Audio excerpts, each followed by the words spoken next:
Hey everyone, welcome back to Political Doublespeak. Today I'm going to be covering an article released yesterday by Breitbart where a Mexican cardinal was censored on Facebook for expressing his opinions on the New World Order and how he sees it fits in the world's agenda today. Before I get into it, if you enjoyed the video and want to encourage me to produce more, please don't be shy and hit the subscribe button. Please share the video with friends or on social media to help get the point across. Thank you all, I appreciate the help, and I'm committed to delivering interesting topics while pointing out the bias in media. Well, apparently, even cardinals have lost their freedom of speech as far as Facebook is concerned. Breitbart writes, Facebook has censored a video of Cardinal Juan Sandoval Iniguez, Archbishop Emeritus of Guadalajara, for suggesting that globalist leaders are exploiting the coronavirus pandemic to bring about a new world order. In place of the Cardinal's weekly video, Facebook exhibited a grayed out screenshot emblazoned with the banner "False Information." Underneath, Facebook added, "This publication repeats information about COVID-19 that independent fact-checkers deemed false." On its Facebook page, Seminario Arquidiocesano Guadalajara, an information service run by the Archdiocese of Guadalajara, posted the following screenshot on January 13th. Along with the text, Cardinal Juan Sandoval denounced the imposition of a New World Order. Hours later, his video was censored. In the 9.5-minute January 12th video, bearing the title, "Plot of a New World Order," the Cardinal begins by saying, "Dear friends, this will go on for a long time. This pandemic won't end in a month or 2 months, perhaps not this year, perhaps not in 3, 4, 5, 6 years," he said. "That's what these men want. It will be a long haul." This really does go without mentioning. The New World Order has been the long haul. I mean, you can find evidence of it throughout all of history, between presidents mentioning it. A new world order. Prominent leaders, businessmen, everybody quotes and points to the direction of the New World Order. It just, for some reason, at certain times, rather than others, people like to pretend it's a conspiracy theory when it's convenient to them, and then at other times people accept the fact that it's been going on. I couldn't find the video anywhere on the internet when I'd look for it. You can find some of the quotes on Breitbart in the article, I'll link it below. As far as the video goes, I don't know if any of you guys can find it, but I looked for a pretty long time yesterday. I couldn't seem to find the video anywhere, so I think it pretty much got pulled. Which is funny because if you think about it, the New World Order, the Illuminati, whatever you want to call it at the end of the day, is a collection of global ideas to retain power structures in hopes to push separate nations slowly into one global governance. It's been well discussed out in the open by many political leaders of the present and the past. You can find it in video clips of speeches aggrandizing particular beliefs of what the New World Order is believed to be. Out of these troubled times, our fifth objective, a new world order, can emerge. A new world order, a world where the rule of law, not the law of the jungle, governs the conduct of nations. When we are successful, and we will be, we have a real chance at this new world order. President George Bush has talked time and time again about a new world order. During the conflict with Saddam Hussein, which he handled so superbly in a short-term sense, but he kept talking about a new world order. And then President Bush, at the end of that war, promised he would give 4 graduation addresses, 4 commencement addresses, describing that new world order and what America's role was going to be in it. But yet, if you were at all to speculate that one global ideal has anything to do with another global ideal, you need to be censored? Although the theory of the New World Order transcends well beyond our current timeline, it feels a bit maddening to not be able to speak on something we've seen throughout media for at least the past 15 years. And yes, it can be pretty obvious to anybody with 6 minutes of Google searching that some of the occult symbolism does correlate with the New World Order. One would have to question themselves, is it crazy if I see things over and over again over time to question its reasoning? Or is it crazy to just accept everything and never question why these symbols are specifically being used?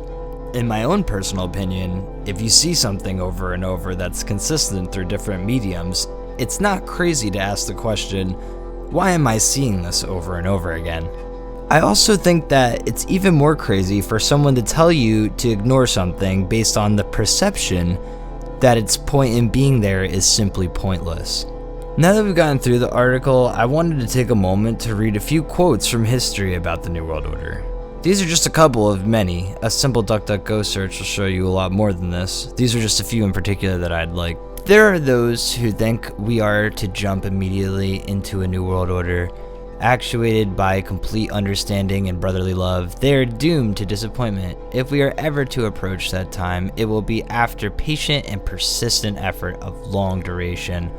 The present international situation of mistrust and fear can only be corrected by a formula of equal status, continuously applied to every phase of international contacts until the cobwebs of the old order are brushed out of the minds of the people of all lands. Dr. Augustus O. Thomas, president of the World Federation of Education Associations, August 1927, quoted in the book International Understanding. The old world order changed when this war storm broke. The old international order passed away as suddenly, as unexpected, and as completely as if it had been wiped out by a gigantic flood, by a great tempest, or by a volcanic eruption.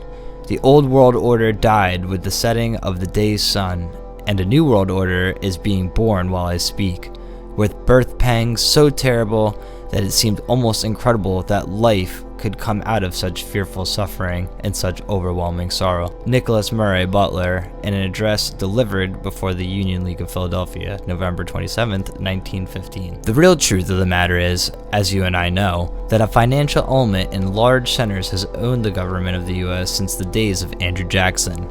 U.S. President Franklin D. Roosevelt, in a letter written November 21, 1933 to Colonel E. Mendell House. 50 men have run America, and that's a high figure.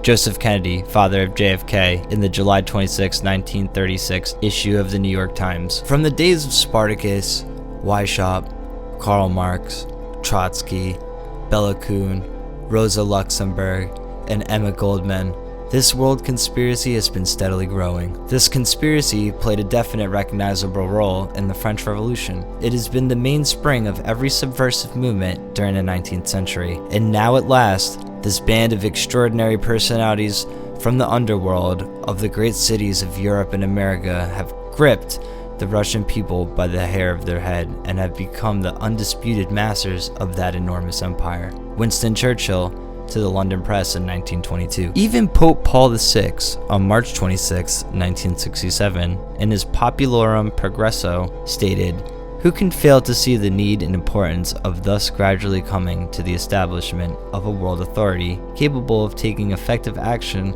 on the judicial and political planes? Delegates to international organizations, public officials, gentlemen of the press, teachers, and educators, all of you must realize that you have your part to play in the construction of a new world order." And the last quote I have is from the New York Times. They wrote, "In the first public declaration of the Jewish question since the outbreak of the war, Arthur Greenwood, member without portfolio in the British War Cabinet, assured the Jews of the United States that when victory was achieved, an effort would be made to found a new world order based on the ideals of justice and peace." This was excerpt from an article entitled "The New World Order, Pledged to Jews" in the New York Times, October 1940. With all this back and forth aside, I think the fact of the matter is this: even if what you're saying is perceived to not have any ground or basis, you should be allowed to say it. There is nothing wrong with that. You can't allow one group of people to be able to speak on the New World Order, and then when others speak on it, you censor them. You need to let the ideas being presented be debated so new ideas can form. Being dismissive simply shuts the conversation down. In having the conversation, the two participants might find the truth falls a little bit between one or the other's original ideals. Then new ground and understanding can be formed from there. It's really important now, more than ever, for everybody to have the ability of freedom of speech. And we need more now than ever to come together to be able to express our ideas with one another. Now isn't the time to divide. The people themselves need unity and healing, and a break away from the media pulling everyone's arms in both directions while simultaneously silencing our voices when it's our God-given right to express. That's all I have for you guys for right now. If you enjoyed the video, please leave a like and a subscribe to the channel. I do all the work myself, and I strive to find interesting topics to talk about and share with you all. So thank you all for watching. I'll see you all in the next video. Have a great day.